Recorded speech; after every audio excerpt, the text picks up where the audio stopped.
सचेत एंड परंपरा। कौन कौन जानता है सचेत और परंपरा को? जल्दी से बताओ चैट सेक्शन में। धमाका कर रखा है इंटरनेट पे। अगर आप लोगों ने नहीं जानते हो तो ये देखो जाके यार, बहुत अच्छे सिंगर्स हैं ये दोनों के दोनों, तो हस्बैंड वाइफ हैं ये बेख्याली गाना एक्चुअली सचेत ने गाया है। मतलब पता था मुझे, पर यही वो सचेत है ये नहीं पता था। मतलब इतना बढ़िया गाता है ये नहीं पता था। सिंगर्स कहाँ है हमारे पास, है ना? अरिजीत के बाद अगर किसी की आवाज़ मुझे बड़ी अच्छी लगती थी तो वो सचेत है। सचेत एंड परंपरा काफ़ी वायरल हो गए हैं इन दिनों में, है ना? एंड आई थिंक आप लोगों ने सुना होगा। हम आपको बता देते हैं कि ये कपल कोई आम कपल नहीं है, बल्कि ये कंपोजर हैं, सिंगर हैं और डायरेक्टर हैं। ये जो फीमेल सिंगर हैं इनका नाम है परंपरा ठाकुर, और ये जो मेल सिंगर हैं इनका नाम है साचेत टंडन, और नाम से ये फेमस हो गए हैं साचेत परंपरा। बहुत ही ज़्यादा फेमस सॉन्ग जैसे कि बेख्याली, मेरे सोनियो, पल पल दिल के पास, स्ट्रीट डांसर 3 और भी बहुत सारे बॉलीवुड सॉन्ग्स इन लोगों ने गाए हैं और बहुत ही ज़्यादा फेमस हुए हैं। इनका हाल ही में नोरा फतेही के साथ आया हुआ सॉन्ग जिस दिन आदत बनेंगे छोड़ देंगे, उसने पूरी ही इंडस्ट्री में धूम मचा दी और हर इंसान की जबान पे वो सॉन्ग है। जिस दिन आदत बनेंगे उसी दिन ही छोड़ देंगे। और तभी से ये कपल बहुत ज़्यादा वायरल हो गया और हर इंसान इनके बारे में जानना चाहता है। तो आज मैं बताने वाली हूँ इनके बारे में। तो सबसे पहले बात कर लेते हैं एक क्यूट सी सिंगर परंपरा ठाकुर के बारे में। फ्रेंड्स, परंपरा ठाकुर नोएडा से बिलोंग कर और उन्होंने अपनी स्कूलिंग और कॉलेज श्रीराम कॉलेज दिल्ली से किया है। बहुत छोटा सा बैकग्राउंड आपको दे देती हूँ। 1992 में इनका बॉर्न हुआ था। इनके पेरेंट्स भी ये म्यूजिकल फैमिली से बिलोंग करती हैं। इनफैक्ट 1991 में इनके पेरेंट्स ने एक म्यूजिकल सेंटर खोला था जो कि दिल्ली का और नोएडा का पहला म्यूजिकल सेंटर था। वहीं पे ही वो अपनी ट्रेनिंग लेती थी। बचपन से ही इनको गाने का शौक था। इनफैक्ट इन्होंने 6 साल की उम्र से ही अपनी ट्रेनिंग शुरू कर दी थी। म्यूजिक में इंटरेस्ट और बहुत सारी ट्रेनिंग के बाद इन्होंने सबसे पहले 2015 में द वॉइस ऑफ इंडिया का ऑडिशन दिया था, जिसमें वो सिलेक्ट हुई थी और सेकंड रनर रही थी।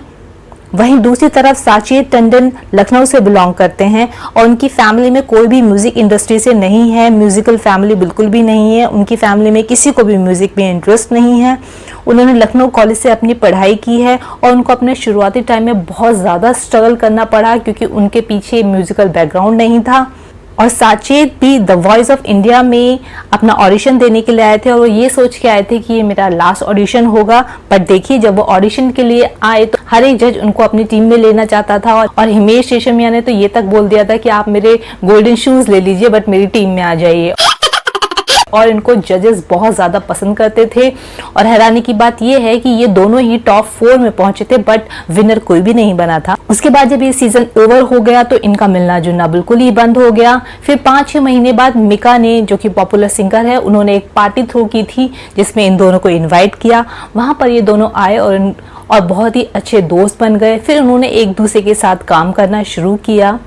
काफी टाइम तक स्ट्रगल करने के बाद इन दोनों को ही चांस मिला टॉयलेट एक प्रेम कथा मूवी में सॉन्ग करने के लिए। उसके बाद उन सॉन्ग्स की सक्सेस के बाद उनको सॉन्ग्स मिलते चले गए। उसके बाद तो यमला पगला दीवाना 2, बत्ती गुल मीटर चालू, पल पल दिल के पास, बहुत सारी बॉलीवुड मूवीज में इन्होंने सॉन्ग किए। और इनके लिए 2019 बहुत ही ज़्यादा लकी रहा जब कबीर सिंह मूवी आई और उसका बेख्याली सॉन्ग हर किसी की ज़बान पे चढ़ गया। और उस सॉन्ग के लिए इन दोनों को ही बहुत सारे अवार्ड्स मिले और ये लाइमलाइट में आ गए। काफ़ी टाइम तक एक दूसरे के साथ काम करने के बाद दोनों को रियलाइज़ हुआ कि उनकी फ्रेंडशिप की केमिस्ट्री बहुत अच्छी है और उन दोनों को शादी कर लेनी चाहिए। तो फाइनली 27 नवंबर 2020 को उन्होंने शादी कर ली और उसके बाद इनके सक्सेस की कहानी बिल्कुल नहीं रुकी। आज वो टाइम है कि वो छोटा सा शॉर्ट पे बनाते हैं या रील बनाते हैं तो उनके पास मिलियंस में व्यूज होते हैं। और उनका हाल ही में आया हुआ सॉन्ग जिस दिन आदत बनेंगे उसी दिन छोड़ देंगे, वो बहुत ज्यादा। और अभी रिसेंटली ही कुछ शॉर्ट्स इन्होंने यूट्यूब पे बनाए हैं, जैसे कि मीरा के प्रभु गिरधर नागर, वो हर किसी की जबान पे चढ़ा हुआ है। हर कोई इन्हें इतना ज्यादा पसंद कर। ये कपल जितना क्यूट दिखता है उतना ही क्यूट और बुलंद गाता भी है और हर इंसान इनको पसंद करता है। जिस तरह से ये कपल देखने में इंटरेस्टिंग लगता है उसी तरह से इनकी लाइफ स्टोरी भी इंटरेस्टिंग है। सो फ्रेंड्स, ये थी इनकी कहानी। आई होप आप लोगों को पसंद आई होगी। कमेंट सेक्शन में बताइएगा कि आपको कैसा लगा और किन लोगों के बारे में आप और ज्यादा इन्फॉर्मेशन जानना चाहते हैं। बने रहिए मेरे चैनल पर्सनैलिटी तक के साथ।